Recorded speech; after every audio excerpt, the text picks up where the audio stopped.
Hello ladies and gentlemen, and movie lovers of all kind, and welcome back to the channel. As always, I am your host, Brett Murphy, and for today's video, I have a brand new ranking for you all, as I am going to be ranking all 9 of the Rocky and Creed movies. So Creed 3 has officially hit theaters, and gone over extraordinarily well. As of the recording of this video, it has had the biggest opening weekend at the box office of the entire franchise, and the biggest opening for a sports movie ever. So not only is this the 3rd installment in the Creed franchise, but the 9th installment in the overall Rocky franchise, and the directorial debut of its star, Michael B. Jordan. So the question on everyone's mind is, where does this one fit in among this long-running iconic franchise? Well folks, we're about to find out. Before I hop into the actual ranking itself, I just wanted to let you all know that I have an entire playlist dedicated to all of my ranking videos. There is already well over 100 videos in that playlist, so if rankings are your thing, then check that out and I guarantee you'll find something you like. And so without further ado, let's hop right into things. Number 9, Rocky 5. So this one should really come as no surprise. In fact, I would be absolutely flabbergasted if I saw anyone else's ranking that didn't have Rocky 5 in the bottom spot. Look, the movie isn't horrible or unwatchable by any means, it just does so many things wrong. I mean, first things first, Rocky basically just turns his back on his family, neglects his struggling son to train this new kid on the block, and then the movie ends in a street fight. I mean, it just doesn't even really feel like a Rocky movie at all. Number 8, Creed 3. Look, this one absolutely pains me to do, because from this point on, I enjoy, if not love, every single one of these movies. Really, the only one that I don't care for is Rocky 5. All of the others range from good to great to just flat out amazing. And Creed 3 is no different. It is a solid and enjoyable entry into this franchise. I think Jonathan Majors is one of the best villains of all 9 movies, and easily the best villain of the Creed movies. His and Michael B. Jordan's chemistry is really what carries this movie. The rest of the performances as well too are wonderful. I mean, Tessa Thompson is a treat every time she is on screen. The soundtrack and score are both stellar. Michael B. Jordan's direction is actually great. The boxing scene, when they're just straight up boxing, are absolutely electrifying. They're up close, personal, and hard hitting. It's just the times that he leans too much into his anime inspirations that it kind of pulled me out of the movie. The only gripes I really have come down to the storytelling and writing. I just felt that certain elements were rushed, other elements felt like they really needed addressing, and others felt like they were just so out of place, and I think a lot of it could have used a bit of tidying up. But nevertheless, like I said, from this point on, including Creed 3, these are all great movies. But sadly, something had to end up in this spot, and it just so happened to be its latest entry. Number 7, Rocky 3.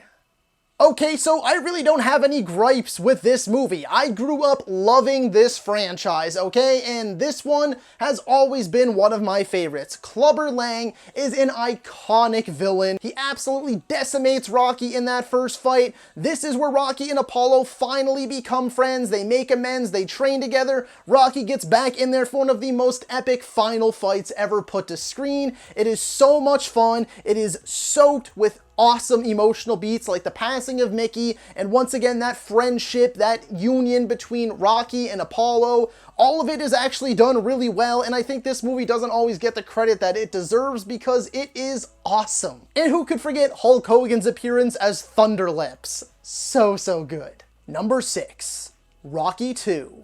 So fun fact, I actually don't really have anything negative off the top of my head to say about this one either. In fact, I think it actually does a lot of things better than the original movie does. In particular though, for me at least, the story makes so much more sense. I get with the first Rocky that it's supposed to be like the greatest underdog story ever told, and it really is. This guy in no way, shape, or form should have ever gotten a shot at the title, but because the fight was so close, it makes so much more sense in this movie to do this rematch, and the final fight is so freaking good. The stakes are incredibly high, and thematically, it is just absolutely chef's kiss. And then Rocky winning at the end, the iconic "Yo, Adrian, we did it." All of it is just freaking fantastic. Number 5, Creed 2.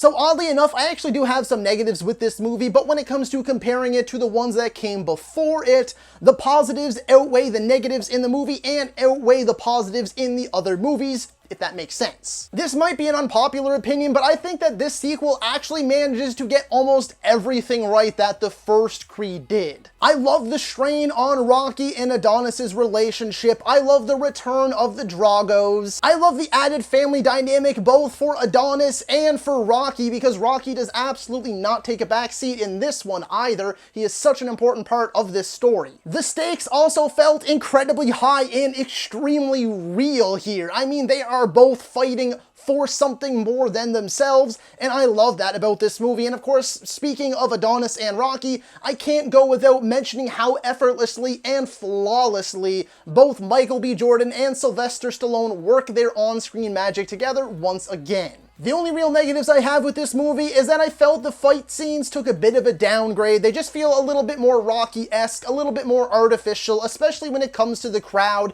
It just feels like you can tell they're shooting on a green or blue screen for a lot of it. And I could have used a bit more from the Dragos themselves. The son in particular could have used a bit more sprucing up. I get that they do a lot more showing rather than telling with his backstory, but I think they could have done a bit more telling too and had some more scenes in there with him and his father, or him and Adonis. And then speaking of his father, the return of Ivan Drago, the great Dolph Lundgren, I could have used a few more Rocky and Drago scenes too. Nevertheless though, I think that this movie does not often get the credit it deserves because it is far more than a worthy sequel. Number 4, Rocky. Look, originally I had this one much lower, especially when I did my last ranking. I think I had it in like second last or something, and a lot of people weren't too happy about that. I did a bit of a reevaluation for this list, and look, I still stand by a lot of my negatives with this movie. It really has not aged all that well. The story doesn't really make all that much sense when you think about it. Like, this would never happen, and the fight scenes in the movie are not all that great. This was back before they were incorporating sound effects into the fight, so the punches, you can so very clearly tell they are not making impact, and there's not even some big sound effect that, yes, doesn't make any sense, but it sells you on the fight, it sells you on the hits. That is nowhere to be found here. But at this movie's core, it is not only the greatest underdog story ever told, I would argue, but really it's a love story about two outcasts coming together. You have so many iconic moments throughout this movie. You have the iconic theme, the running up the stairs. Let's not forget too, to give credit where credit is due, this movie made Sylvester Stallone who he is today. He wrote it himself, and his one condition is that he got to star in the movie. And not only did this movie go big, winning Best Picture, he also got the nod for Best Acting too. And he also got the nod for writing the screenplay. Okay, let's not forget that this guy was in the adult industry before coming into this movie, so not only is it the greatest underdog story ever told on screen, but off screen as well. And there is absolutely no denying the profound impact that it has had on the film industry as a whole. This movie is etched into movie history for a good reason. Number 3, Rocky Balboa. So this might be a bit of a controversial pick, especially putting it above the original movie, but this was just such a damn satisfying conclusion. After the poor reception to Rocky V, this series took a long hiatus, but Sly knew that that couldn't be the end to Rocky's story, so he came back in the director's chair on his own, and wrote the movie, and gave us this marvelous flick. We dive deeper into Rocky, arguably more than we ever have before. We look at his strained relationship with his now grown-up son. We look at how he deals with the loss of Adrian. We look at how he deals with retirement and how his heart is still in fighting, and he needs one more good fight before he can call it a career, and that's what he gets. Yes, the villain, Mason the Line Dixon, is extremely underdeveloped. This is hard-hitting, emotional, well-acted, well-directed, well-written, and an all-around extraordinary conclusion for at least this chapter of Rocky's saga. Number 2, Creed. Truth be told, I can honestly stand here all day and go on and on about all the good things that this first Creed movie did. It really did come this close to perfection. My only real gripes with the movie is the villain, Pretty Ricky Conlon, is just extremely underwhelming. He is very basic, very generic, and he's just not overly well fleshed out. Just really forgettable, and I wish the stakes were a bit higher and not just, oh, this guy's going to prison, let's give Creed a fight for a big payday. Like, I get they're going for that underdog aspect again, but they could have done a bit more with the villain now that they've come so far with this franchise, and they really do know what makes a good villain. I also felt that some, let me stress this, some, not all of the relationship building scenes between Adonis and Bianca, some of them just felt a little forced and a little uninspired. I think they could have shaved off a few here and there, and the relationship would have worked just as well. And I actually kind of forgot that there's only one real fight scene before the final fight, and I wish there was a bit more of a build up to that. However, I can't complain too much because this movie has what is by far, at least in my humble opinion,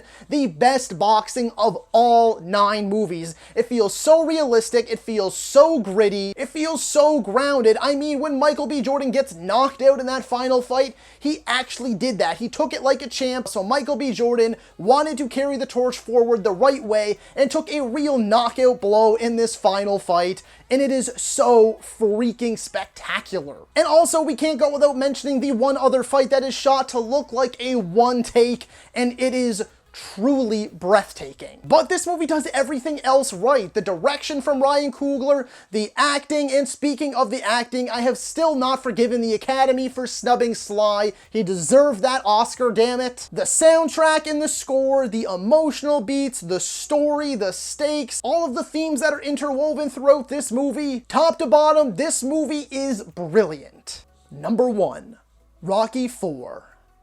Now look, I know and I understand and I totally agree that objectively this is not the best Rocky movie, but subjectively, meaning in my own personal opinion, I love it. This is one of my favorite and one of my most rewatched movies of all time. I have been watching this movie since I was a wee little lad, and I'm talking like a really young kid. I used to take this movie with me everywhere, and I simply love everything about this movie. Yes, for a good portion of it, it's pretty much just an 80s music video with random montages all the time and quick cuts. Yes, Paulie's robot is absolutely absurd, and yes, the final fight is basically making its 2 boxers superhuman, but I cannot help but love it. I have always loved it, and I continue to love it, and this will likely always be my favorite Rocky movie. It is over the top in all the right ways. It is emotional in all the right ways. The stakes are as high as they've ever been. Ivan Drago literally basically murders Apollo Creed and is just like, yep, I did that. Like, he owns up to it right in the ring, and it is so just insane, but you love it. Rocky has to go all the way to Russia, to the Soviet Union, at the heart of the Cold War to fight this dude. He makes it seem like Rocky and Drago's fight ends the Cold War. Like, it's just so crazy and so wild, but that's why I love it so much, because it just owns everything that it is, and it hits every mark that it has to, every beat, every punch, you feel it all, and that is why Rocky IV remains my favorite of the Rocky franchise. So that is all for today's video, folks. Be sure to let me know down in the comments if you agree or disagree with my ranking. While you're at it, don't forget to let me know how you would have ranked all 9 of the Rocky and Creed movies. If you're a movie lover whatsoever, then my channel is the place to be for you. Be it rankings like this one, top 10 videos, versus videos, tier videos, I have it all and so much more, with a backlog of well over 700 videos already on the channel and more coming each and every single week, along with shorts daily. So if you enjoyed this particular video, then be sure to hit that thumbs up button. And if any of that sounds like it's right for you and you want to see more from me, then smash that subscribe button right now. While you're at it, don't forget to ring that little bell icon. That way you can be notified about all of my latest uploads. And as always, stay safe. Thank you so much for watching. And that's a wrap. Hey you, yeah you, if you made it this far, just know I appreciate you. And while you're here, consider hitting that subscribe button.